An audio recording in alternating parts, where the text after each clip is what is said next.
ভোলার খায়েরহাট বাজার এলাকায় জামাল খা নামের এক ব্যক্তির জমি জবরদখল করে ঘর উত্তোলনে অভিযোগ উঠেছে চাচা শাহে আলম খার বিরুদ্ধে।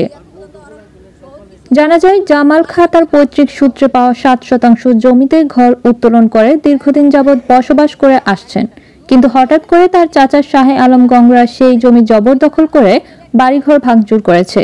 এছাড়াও তাকে মারধর করে বাড়ি থেকে বিতাড়িত করে সেই জমিতে নতুন করে ঘর উত্তোলন করেছেন। ভুক্তভোগী জামাল খা জানান, তার বাবার বসত ভিটায় তিনি দীর্ঘদিন যাবৎ শান্তিপূর্ণভাবে বসবাস করে আসছেন। হঠাৎ তার চাচা শাহে আলম গংরা 2021 সালে তাকে মিথ্যা মামলা দিয়ে গ্রেফতার করিয়ে তার জমি জবরদখল করে নেন এবং তার বসতবাড়ি ভাঙচুর করে সেই জমিতে জোরপূর্বক ঘর উত্তোলন করেন। তবে এ বিষয়ে অভিযুক্তদের কাছে জানতে চাইলে তারা জানান, জামাল খার বাবা মারা যাওয়ার পর তার বাবার পাওনা সম্পত্তি বিক্রি করে দিয়েছেন। বর্তমানে তার কোনো জমি নেই। মাহফুজা আক্তার, পপি, চ্যানেল ভোলা।